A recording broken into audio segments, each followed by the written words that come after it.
My name is Anna, and I'm 21 years old. You might be wondering how a girl my age ends up living with her uncle, especially given what I'm about to tell you. Honestly, I never imagined this would happen either. I'm studying graphic design, and most of my time is spent drawing, designing, and doing freelance work. Life has been a challenge ever since my parents divorced when I was younger. I moved around a lot trying to find stability. Eventually, I ended up staying with my Uncle Nathan. It wasn't part of the plan. Make sure to subscribe to my channel so I can continue bringing you more fascinating true stories like this one. And don't forget to watch this video till the end and like the video because this story is going to be incredibly interesting. Please hit the like button to show your support. It all started when my mom had to go away for work and I needed somewhere to stay while finishing college. Nathan, my uncle, was the only family member who could help. He's been married to his wife Victoria for a few years now. They live in a beautiful house in the countryside far from the city. I thought it would just be another temporary move to a quiet place, but things didn't turn out how I expected. A few months later, I had adjusted to the house, the routine, and the peacefulness, or so I thought. But today, something happened. Something I need to share. It started when I walked into Nathan's room while he was asleep. But before I explain, don't forget to subscribe to the channel so you can stay updated with the rest of this story. Let me tell you a little about Nathan. He's not like most uncles. To me, he's always been more of a mentor than a family member. Growing up, he taught me how to ride a bike, fix things around the house, and even bought me my first car when I turned 18. So, when my mom needed someone to take me in, Nathan was the obvious choice. He's thoughtful, patient, and very kind. But it wasn't just him I was moving in with. His wife, Victoria, had been the picture for a while. They married 2 years ago, and at first I wasn't too sure about her. She's older than Nathan, and something about her made me feel like an outsider in their home. Initially, I stayed in the guest room at the far end of the house, trying not to intrude. Over time, things became less awkward, and Victoria started giving me advice on cooking, cleaning, and household matters. We weren't best friends, but it wasn't as tense as it was before. I thought things were getting better. But recently, I've noticed something I can't explain. The more time I spent with Nathan, the more I felt drawn to him. His smiles, the occasional touch of his hand, and the way he would look at me when he thought I wasn't paying attention. It felt different. I couldn't ignore it. A tension between us began to build an energy that was impossible to escape. I know what you're thinking, Anna. What are you talking about? He's your uncle. It sounds crazy. I know, but this connection is undeniable. I tried to brush it off, telling myself it was in my head. But every time we were alone, the atmosphere felt charged, as if something was pulling us together. Here's where things get interesting. One evening after dinner, I was working on a project in my room when I heard footsteps in the hallway. Nathan had been napping for hours, and Victoria was out with friends. We were alone. I didn't think much of it at first, but then I heard the door to his bedroom creak open. I froze for a second, unsure whether to leave him to rest or go inside. But something pulled me toward him quietly. I opened the door, trying not to disturb him. He was lying on his back, one arm behind his head, looking peaceful. As he slept, the light from the window cast soft shadows over his face, making him look almost untouchable. I stood there for a moment, my heart racing. I could feel my face flush, my pulse quicken.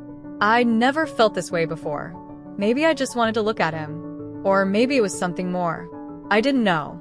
My thoughts were interrupted when I accidentally knocked over a vase near his bed. The sound made Nathan stir.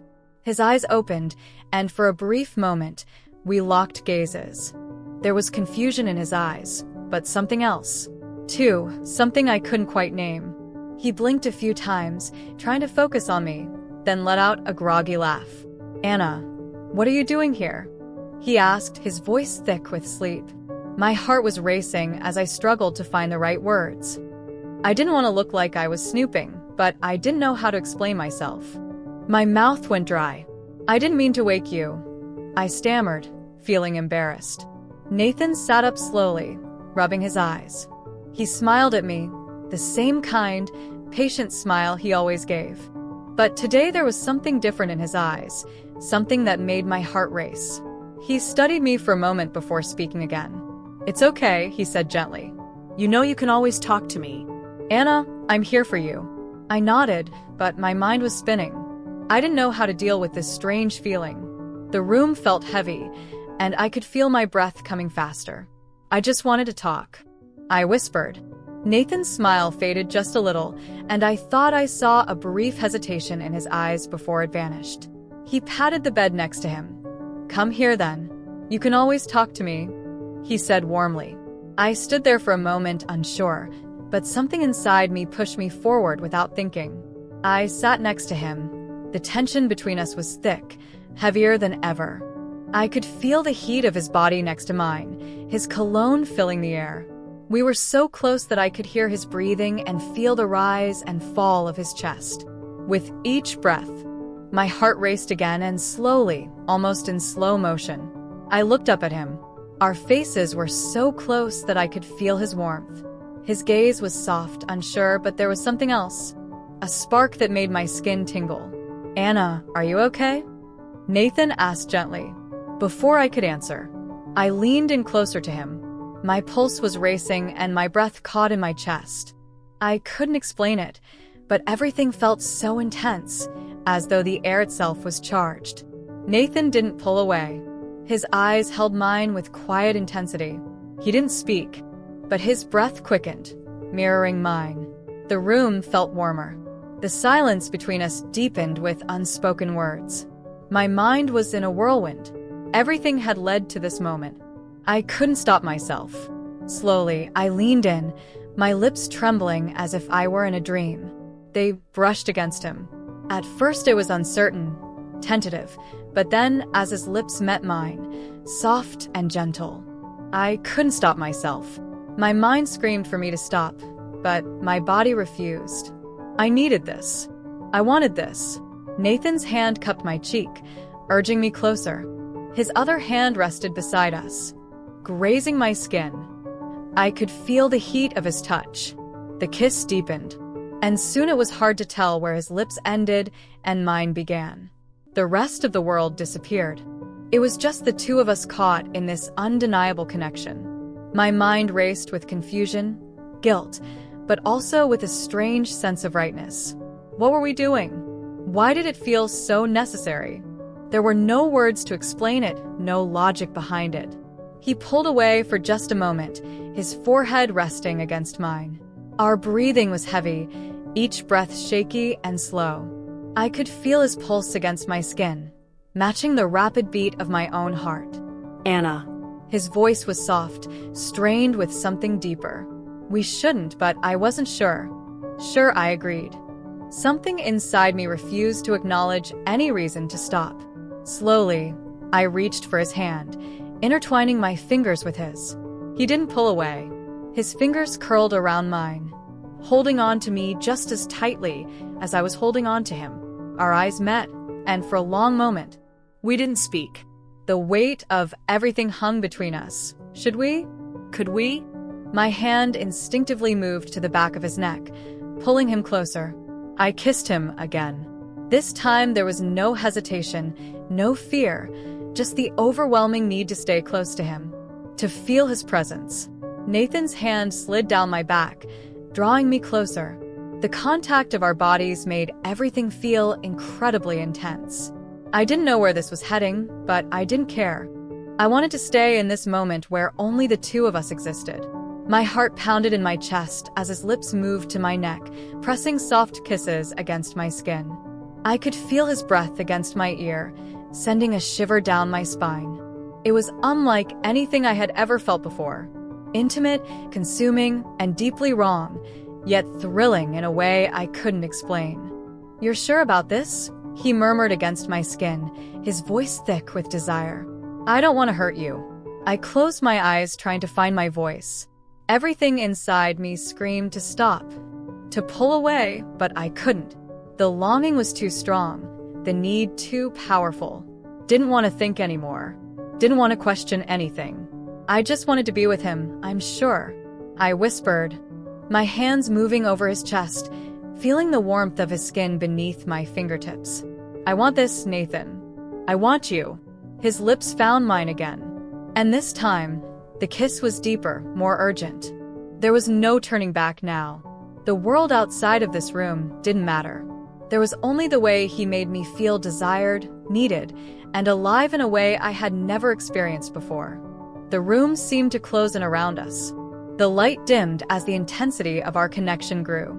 Every touch, every kiss felt like a promise of something more. Something neither of us fully understood, but were both ready to explore. I could feel his heartbeat steady against mine, syncing with the rhythm of my own. And even though part of me still fought against the reality of what was happening, a much larger part of me surrendered completely. It wasn't just kissing anymore. It was more than that. It was a connection I couldn't explain. A bond that went beyond words. "I've wanted this for so long," Nathan whispered, his breath warm against my lips. Could barely comprehend his words as my hands roamed over him, feeling the muscles beneath his skin, the heat of him, the way he responded to me. But there was no turning back now. There was only the pull between us drawing us closer in a way neither of us had expected. Time seemed to stand still as we lost ourselves in each other, in the quiet rhythm of our kisses, the warmth of our touches. And for the first time, everything felt right. In the stillness of the room, we were no longer just uncle and niece. We were two people bound by something deeper. Something more intense than anything I had ever known. The air between Nathan and me hung thick with tension. Neither of us moving. Neither of us speaking. The silence was suddenly shattered by the sound of the front door opening downstairs. We froze. My heart raced, and I quickly pulled away from Nathan. Panic flooding my chest. What had we just done? What was happening between us? The guilt washed over me, but it was mingled with something else. Desire I couldn't ignore. I felt trapped between the moment we had just shared and the reality that we were entangled in something. We couldn't easily undo it. Nathan didn't move right away. His eyes were locked on mine, but his expression was unreadable. I could feel the heat between us, the lingering closeness that hadn't yet dissipated. "Anna," he whispered, his voice strained before he could say anything more. The sound of footsteps echoed up the stairs. Nathan heard a voice I immediately recognized. My heart sank. It was Victoria. I quickly jumped off the bed, my breath quick and shallow. I didn't know what to do. My mind raced in every direction, but I couldn't think of a way out of this. Was I really going to face her after what had just happened? The door to Nathan's room creaked open, and there she was, Victoria standing in the doorway, surprise written all over her face. Her eyes flickered between Nathan and me, confusion crossing her features as she took in the scene. "Anna, Nathan, what's going on here?" she asked, her voice uncertain. But there was something else, an intuition. Maybe that told her something was wrong. I could feel the blood drain from my face. Victoria's presence was like a bucket of cold water. And in that moment, everything felt wrong. There was no way to explain this, no way to justify what had just happened between Nathan and me. My throat tightened as I struggled to find the words. I stammered, unsure of what to say. Nathan, now sitting on the bed, looked just as lost. His hand rubbed the back of his neck, clearly embarrassed. Unsure how to explain it, Victoria's gaze moved from him to me, and there was an unspoken understanding between us. It was as if, in that single moment, everything shifted. Victoria knew something had happened, something that shouldn't have, but her reaction wasn't what I expected. Instead of anger or disappointment, there was only a deep, unsettling sadness in her eyes. She stepped into the room, closing the door behind her. Her presence was commanding, and the room fell into an odd, tense silence, like the calm before a storm. "Anna, you need to understand something," Victoria said gently, her voice softer than I anticipated. "There's more to this than you realize, more than either of you understand." I looked at her, confusion flooding my mind. What did she mean? What more was there? The silence lingered even after Victoria left. Her words hung in the air, leaving a mark on both of us despite all the confusion. Her calm understanding and offer of guidance gave me something unexpected. Hope. Victoria wasn't angry. She didn't cast us aside. Instead, she gave us a chance that felt fragile and uncertain, but still there. I glanced at Nathan. His face was a mixture of guilt and confusion, and something else I couldn't quite identify. He was avoiding my gaze, his hands nervously rubbing together. I knew he felt the weight of what had happened, the way our worlds had collided unexpectedly, but the more I thought about it, the more I realized that none of this was anyone's plan. Things had unfolded beyond our control. What I knew for sure was that we couldn't ignore it. We couldn't pretend like nothing had happened. Victoria was right about that. The feelings and confusion. Everything had to be addressed, and it had to be faced head-on. "Nathan," I whispered, my voice trembling slightly. "What do we do now?" Nathan looked at me, his eyes full of a mix of emotions. I don't know, Anna. I don't know what to feel, what to think. I don't know if I should be angry, ashamed, or if I'm even allowed to feel anything at all. His voice cracked, revealing the internal struggle in his words. He was torn between the deep connection we had shared and his loyalty to Victoria, His wife. the situation couldn't be solved in one conversation. It wasn't that simple. I took a deep breath and walked toward him, closing the distance between us. I wanted to reach out to him to comfort him, but I wasn't sure if that was the right thing to do. I didn't know what was right anymore. "I don't think we'll figure everything out right now," I said softly. "But I think we need to talk to be honest with each other. This is too complicated to ignore." Nathan nodded slowly, his expression serious, but not angry. "Yeah, I know. I just don't know where to start."